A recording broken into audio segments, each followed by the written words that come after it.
Avec vous sur Sud Radio pour le 10h midi. Coup de fil ce matin à Alain Bazot. Bonjour Alain Bazot. Bonjour. Vous m'entendez? Vous êtes là? Vous êtes avec nous? Oui, je vous entends très bien. Voilà, vous êtes président de l'UFC Que Choisir, l'association de consommateurs, et vous avez dénoncé, c'est un coup de gueule ce matin, le manque de consultation auprès des parties prenantes concernant la décision du président de fermer les petits commerces, tout ça au profit du e-commerce, et puis sur le bazar qui est en train de se mettre en place dans les grandes surfaces. On a vu ces images sidérantes de rayons vides, de rayons bâchés, puisque le gouvernement a décidé des produits qui étaient essentiels et non essentiels. J'entendais une pub pour des calendriers de l'Avent. Je ne sais pas comment on va les acheter, puisque j'ai vu qu'il y avait certaines grandes surfaces qui les avaient exclus de la vente. Racontez-nous un petit peu comment ça s'est passé. Vous n'avez absolument pas été consulté, vous, association de consommateurs, sur ce qui a été mis en place? Ben non, et puis je dois dire, j'ai l'impression qu'il n'y a pas grand monde qui a été consulté. Quand la décision a été prise par le chef de l'État, ça arrive d'en haut, d'un seul coup prendre une décision de fermeture donc des magasins de proximité, avec tous les problèmes que ça engendre derrière. Alors, j'ai eu un coup de fil, une fois que la décision a été prise, j'avais eu un coup de fil du cabinet du ministre de la Consommation, au moment où il y avait déjà une mobilisation des représentants des différentes filières du petit commerce qui se mobilisaient et donc réfléchissaient à savoir comment un peu réouvrir ou alors faire ce qu'ils sont en train de faire devant la levée de bouclier sur le fait que les grandes surfaces ouvrent, y compris tous les rayons. Et donc, est-ce que ce serait opportun de faire le tri entre les rayons essentiels, pas essentiels, et refermer une partie des rayons? Bref, j'ai été consulté là-dessus. Donc, sur un mécanisme qui est complètement aberrant. On a bien vu que le gouvernement et Bercy avaient une patate chaude dans les mains. La décision est tombée comme ça, quasiment improvisée, d'en haut, encore une fois, sans concertation, sans préparation en amont, comme si le reconfinement, il n'était pas annoncé depuis longtemps. Donc voilà, ça c'est déjà le problème, j'allais dire, de forme de gouvernance qui arrive et qui crée les difficultés majeures, essentiellement d'acceptabilité et d'acceptation par l'ensemble de la société française de mesures qui, surtout après, une fois qu'on a dit ça, intéressons-nous au fond. Sur le fond, je pense que le plus important, tout le monde est d'accord sur le fait qu'il faut juguler l'épidémie et qu'il faut arrêter la circulation du virus. Donc le premier critère pour nous, association de consommateurs, c'est quelle est la pertinence sur le plan sanitaire. Ouais. Et c'est là qu'on dénonce, qu'on a dénoncé le grand bazar et le côté quasiment imbécile de la décision, je le dis clairement, qui est de fermer les commerces de proximité, d'obliger les gens à se déplacer beaucoup plus loin et puis se concentrer, migrer tous vers la grande distribution. Et on sait très bien, tout le monde l'a observé, que dans les petits commerces, la chasse aux consommateurs qui ne met pas bien le masque, qui ne se lave pas les mains, elle est faite. Les gérants, les responsables de magasins, vendeurs, vendeuses, ils font, je vous l'assure, tout le monde l'a vu, la chasse, et ils vérifient que les mesures sanitaires sont bien appliquées. Dans la grande distribution, alors là, il y aurait de quoi faire des vidéos, des films. On voit très bien que dans les rayons, les consommateurs font un peu ce qu'ils veulent. Qui fait la police? On ne va pas mettre la police dans tous les rayons.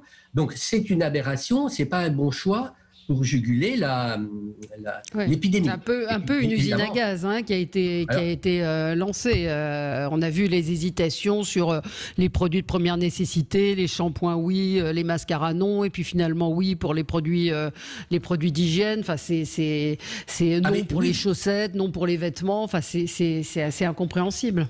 Ben, c'est incompréhensible parce que c'est le mauvais angle. Le fait de dire on laisse ouverts les magasins avec des produits ou des services de première nécessité, on est en plein arbitraire. On est en plein, j'allais dire, dans le sens propre du terme, du totalitarisme. C'est quand même Bercy qui nous dit quel est le monde de l'essentiel.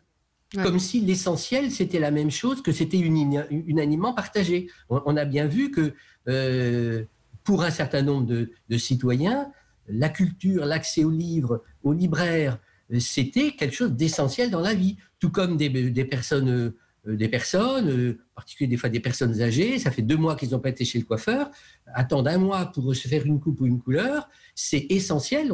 J'ai rencontré des personnes, tout le monde a pu en rencontrer, qui étaient complètement déboussolées et affligées de se dire, moi je ne peux pas rester comme ça, vous vous rendez compte, j'ai 75 ans, si je n'ai pas une coupe ou une couleur, regarde à quoi je ressemble. Et ça, c'était bien plus important que, j'allais dire, que manger, même s'il faut évidemment manger. Donc, on est dans une logique de gestion de ce qui est essentiel, de ce qui ne l'est pas, qui est complètement arbitraire. C'est Bercy qui dit ce qui est essentiel pour nous. C'est quand même hallucinant. Et puis, donc, non seulement ce n'est pas pertinent sur le plan sanitaire, ça oblige à, politiquement, Bercy nous dit ce qui est essentiel de ce qui ne l'est pas. C'est quand même une drôle de vision d'une société. Et puis, troisièmement, alors là, c'est la conséquence économique. Moi, je ne suis pas là pour défendre le petit commerce, encore que les Français tiennent à la diversité des modes de distribution. Et là, c'est une autoroute pour les plateformes, pour Amazon, pour ne pas le citer. Et donc, alors qu'on disait que le monde d'après, ce serait un monde avec plus d'humanité, de proximité, on est en train de détruire un tissu de biens et de services en distribution locale, parce qu'on parle des biens à acheter, mais il y a les services, il y a les coiffeurs, évidemment, il y a les cordonniers, il y a tous ceux qui nous fabriquent des clés. Bon, il y a plein de petits services comme ça qui sont menacés. On voit bien tous les magasins qui sont fermés dans les centres-villes, qui sont fermés dans toutes les villes moyennes de chef-lieu de canton. C'est une véritable catastrophe sur la société, le monde de demain, qu'on avait espéré différent quand le président de la République nous avait dit qu'il y aurait un monde de demain. Ben, si c'est ça son monde de demain, c'est affligeant. Alors est-ce que les petits commerçants n'ont pas tardé à prendre le chemin de l'Internet, c'est-à-dire de créer des plateformes? On voit que les libraires se sont organisés, qu'il y a des commerces qui commencent à le faire, mais qu'on a beaucoup de retard par rapport à ce qui peut se faire ailleurs, et que les commerçants eux-mêmes s'organisent pour faire de la vente à distance. Il y a un auditeur, Xavier, qui me dit « Bonjour, la Catalogne a décidé l'inverse, l'hypermarché fermé ou click and collect, et au contraire tous les petits commerces essentiels ou non essentiels sont ouverts. » Donc il y a des là c'est une région d'Espagne qui a décidé de faire autrement. Donc effectivement on a l'impression qu'il y a beaucoup de tâtonnements quand même dans ces décisions. Mais il y a de l'improvisation, parce que c'est vrai que les petits commerçants qui ont un instinct de survie, ils vont effectivement faire de la commande en ligne et qu'on vienne. Mais alors du coup, il ne faut pas oublier qu'au départ, on disait qu'il faut éviter que les gens se déplacent. Donc, ils vont se déplacer qu'à un seul endroit, la grande distribution. Déjà, le déplacement est beaucoup plus loin, première chose. Et puis, deuxième chose, si on fait de la livraison sur place, sur commande, du coup, les gens vont se déplacer. Donc, quitte à se déplacer, c'est quoi la difficulté de faire rentrer au compte-gouttes des gens dans les magasins qui se servent dans les rayons avec des mesures barrières? S'il faut les renforcer, on les renforce. S'il faut encore moins de gens au mètre carré, on en met encore moins. Mais je veux dire, on prend des décisions aberrantes qu'on essaye de corriger par des décisions qui sont elles-mêmes encore aberrantes. Donc je ne sais pas comment, tout ça parce qu'évidemment, il ne faut surtout pas reconnaître ses erreurs. Une fois que c'est parti d'en haut, tout le monde doit s'aligner, il faut trouver des éléments et des rustines pour que ce soit accepté par la société, par l'ensemble de la société. Parce que je crois qu'il n'y a pas que les petits commerçants, hein, à part les grandes plateformes, évidemment du numérique qui vont se frotter les mains, c'est évident. Même la grande distribution, ça lui pose des problèmes insurmontables de fermer certains rayons. Il y a peut-être aussi des denrées périssables, je ne sais pas, par rapport à certains produits qui ne seraient pas essentiels. J'entendais les calendriers de l'Avent, évidemment qu'ils vont être périmés. Voilà, tout ça, c'est... Et alors, qu'est-ce qu'on vous répond? Vous êtes en contact avec Bercy. Qu'est-ce qu'on vous répond? Est-ce qu'il va y avoir... Parce que c'est vrai que la décision, quand les libraires, quand tous les gens sont montés au créneau pour défendre les librairies, plutôt que de dire, OK, on autorise l'ouverture des librairies à certaines conditions, on a décidé de fermer les rayons livres des grandes surfaces. Encore une fois, avec ces images absolument stupéfiantes de rayons bâchés. Mais alors après, le problème, c'est la porte ouverte. C'est pourquoi pas les magasins de jouets, pourquoi pas... Il y a aussi cette dimension sanitaire qui obligeait à réduire le nombre de commerces ouverts. Donc, quelle est la solution? Qu'est-ce que vous allez demander à Bercy?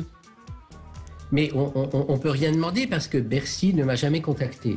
On n'a aucun contact. Autant j'ai entendu le représentant de la distribution qui a fait pas mal de médias, qui dit qu'il était régulièrement en contact avec Bercy pour négocier sans doute les rayons ouverts, pas ouverts, etc. Donc la grande distribution qui a quand même largement l'oreille de Bercy, elle est en contact avec Bercy. Moi, je n'ai aucun contact. Moi, je me suis exprimé publiquement. J'ai écrit une note, un blog, vous l'avez vu, sur le Grand Bazar.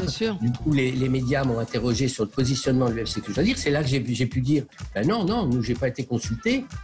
À part ce que je vous ai dit, qu'est-ce qu'on pense de l'idée de réouvrir certains services ou certains rayons à partir du critère d'essentiel. J'ai dit que de toute façon, dès le départ, la décision est mauvaise et que je ne me sentais pas capable de dire ça c'est essentiel, pas c'est essentiel. Ça c'est une vision totalitaire, vous l'avez dit, vous avez employé... et encore une fois, pas efficace, parce que s'il faut fermer certains magasins, on doit les fermer parce qu'ils ne sont pas capables de mettre en place des mesures sanitaires efficaces. C'est ça qui doit être la ligne directrice. C'est l'efficacité des mesures barrières. On ne dit pas qu'il faut tout ouvrir partout et faire comme si de rien n'était. On voit bien qu'il y a un enjeu de criant sur le plan sanitaire. On entend ce que dit le corps médical, mais je dis que la façon de gérer, elle est insupportable et bon, on n'est pas entendu. De toute façon, la décision est prise maintenant et moi, je ne vais pas être associé à, sans doute, mon organisation à prendre des mesures palliatives. J'espère que vous serez entendu. En tout cas, une réévaluation a été annoncée pour les jours, la semaine prochaine, fin de semaine prochaine. Donc, on verra ce qui va se passer. On suivra ça avec vous, Alain Bazot, donc président de l'UFC Que Choisir. Merci à vous. On se retrouve dans un tout petit instant pour commenter l'actualité. À tout de suite.